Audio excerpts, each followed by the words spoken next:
Anies Baswedan mendapat dukungan penuh dari PKS yang mengusungnya bersama kadernya Sohibul Iman di Pilkada Jakarta. Lantas, apakah Anies dan kader PKS bakal berhadapan dengan calon yang terkena Jokowi efek dan seberapa kuat Jokowi efek di Jakarta? Kita akan bahas lebih lengkap bersama Direktur Eksekutif Parameter Politik Adi Prayitno. Halo, selamat malam Mas Adi, apa kabar? Selamat malam, Mas. Mas Adi, jadi gini, Anies sebagai bekas atau mantan gubernur Jakarta tentu popularitasnya atau elektabilitasnya juga kita tahu sangat tinggi di Jakarta. Tetapi di pemilu lalu kita juga tahu ada Jokowi efek yang kuat begitu, yang akhirnya pasangan yang dipersepsikan dekat dengan Jokowi ini menang. Nah ini menurut Anda seberapa kuat Jokowi efek ini di Pilkada Jakarta kalau kemungkinan berhadapan dengan Anies Baswedan yang sangat populer juga? Ya, saya kira kalau kita bicara tentang pilkada serentak secara nasional, salah satunya di Jakarta, saya kira Jokowi efek itu tidak terlampau dominan dan tidak terlampau signifikan. Argumennya dua hal. Pertama, memang sejak lama pemilih di Jakarta itu resistensinya terhadap Jokowi cukup tinggi. Artinya calon-calon yang seringkali dikaitkan dengan Jokowi itu seringkali sulit untuk mendapatkan dukungan yang cukup signifikan. Yang kedua, tanggal 27 November saat pelaksanaan Pilkada Jakarta itu yang bersamaan dengan seluruh provinsi kabupaten kota di seluruh Indonesia, posisi Jokowi sudah tak lagi jadi presiden. Jadi siapapun nantinya yang maju dalam Pilkada Jakarta yang diusung oleh Kim, Koalisi Indonesia Maju itu bukan karena efek Jokowi, tapi justru sangat tergantung bagaimana sang calon itu memiliki elektabilitas cukup tinggi ataupun tidak. Kalaupun toh mau disebut ada efek presiden, saya kira tanggal 27 Juli itu adalah efek Prabowo yang akan kelihatan semakin signifikan dan tentu menjadi kunci. Karena pertanggal 20 Oktober, persis sebulan sebelum pencoblosan, sudah ada peralihan dan transisi politik presiden dari Jokowi ke Prabowo Subianto. Mas Jadi Adi, dalam ya. kalau Anda bilang Jokowi efek ini kurang terlalu berpengaruh di Jakarta, apakah sebaiknya nanti koalisi Indonesia Maju katakanlah yang akan mengajukan calon selain Anies ini tidak mengandalkan Jokowi efek dan mencari mungkin Prabowo efek atau seperti apa? Kan sebenarnya kalau mau jujur dalam Pilgub Jakarta itu yang dilihat adalah sosok yang ingin bertanding. Kenapa Anies Baswedan itu kuat dan solid? Karena Anies lah yang kemudian dinilai punya penetrasi dan basis dukungan yang kuat. Kenapa nama Ridwan Kamil itu kuat? Itu karena Ridwan Kamil dinilai punya penetrasi dan basis konstituen dan pendukungnya juga mulai solid. Kenapa nama seperti Ahok juga kuat? Itu karena faktor Ahok, bukan karena ada faktor embel-embel didukung oleh salah satu presiden tertentu. Presiden itu hanya sebatas suplemen. Presiden itu hanyalah pelengkap dari instrumen-instrumen kampanye politik untuk memperkuat basis konstituen yang kemudian akan mengarah pada dukungan pada calon tertentu. Kalau mau bicara tentang Jokowi efek yang dimajukan oleh Kim, mestinya bukan Ridwan Kamil atau nama lain, tapi yang mestinya diusung itu adalah Kaisang Pangarap yang notabene-nya adalah anak presiden. Tapi kan Kim ini pastinya realistis. Per hari ini misalnya, Kaisang itu kan tidak terlampau muncul secara signifikan di survei. Padahal Kaisang ini adalah ketua umum PSI, basisnya yang kuat itu salah satunya di Jakarta, tapi di survei itu tidak pernah muncul secara signifikan. Itu artinya apa? Kalau Kaisang yang orang tahu ini adalah duplikatnya Jokowi, dihadap-hadapkan dengan Anies yang kemudian berkoalisi dengan PKS, sulit untuk memenangkan pertarungan di Jakarta. Oleh Apakah karena oleh karena itu, siapapun nantinya yang maju dari luar kubu Anies dan PKS, haruslah mereka yang secara personality punya figur kunci dan figur kuat, bukan karena ada faktor lain.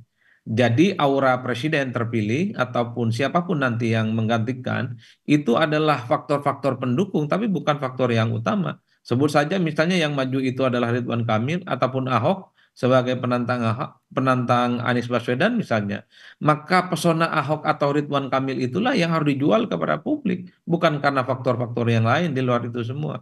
Baik, Jadi Mas itu Adi. Oke. strateginya. Mas Adi, kita tahan sebentar, kita akan menyimak pernyataan dari Ketua Umum Partai Nasdem Surya Paloh berikut ini.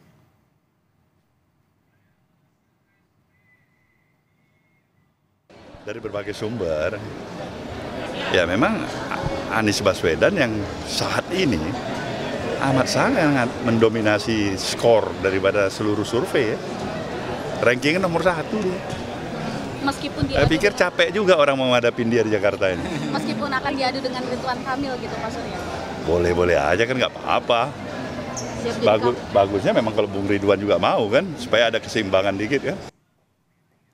Mas Adi, kalau kita lihat tadi Pak Surya Paloh bilang ini Anies Baswedan masih yang paling populer begitu. Nah kalau calon lawan Anies Baswedan nanti, kalau tadi menurut pendapat Anda Jokowi efek kurang berpengaruh, apakah calon lawan Anies Baswedan nanti ya tidak mengandalkan Jokowi efek atau malah bisa berdampak negatif begitu? Seperti apa Mas Adi?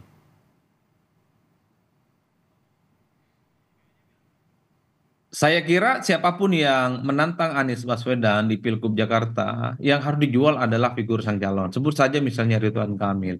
Maka Ridwan Kamil itu harus kerja keras, harus kerja-kerja yang terukur, disupport oleh sistem dan tim pemenangan yang tergabung dalam KIM. Itu adalah kunci utama.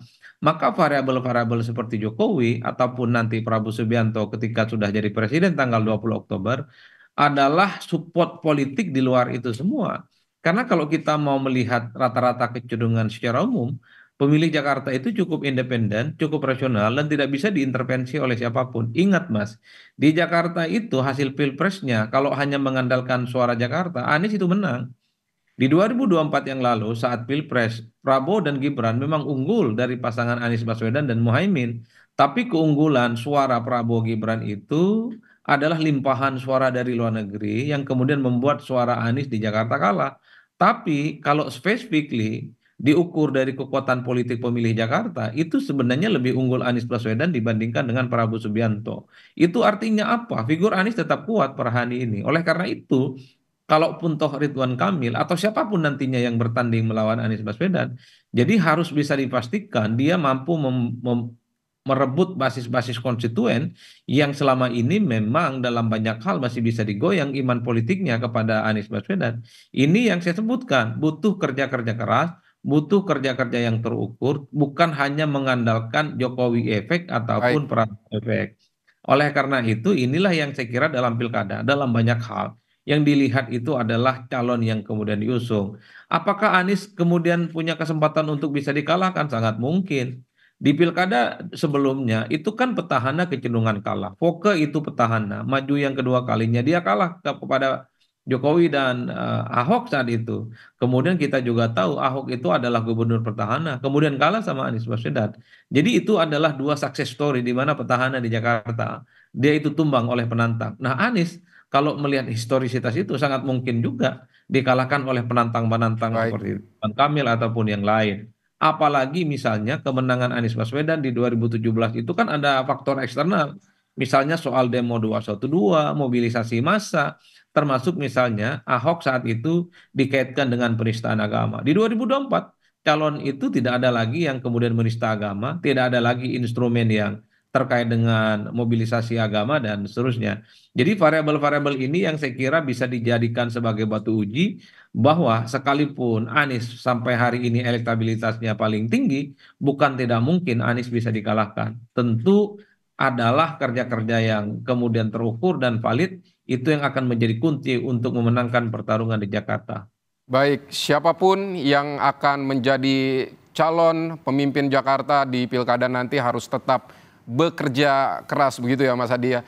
Oke, terima kasih Mas Adi untuk waktu Anda di Kompas Malam.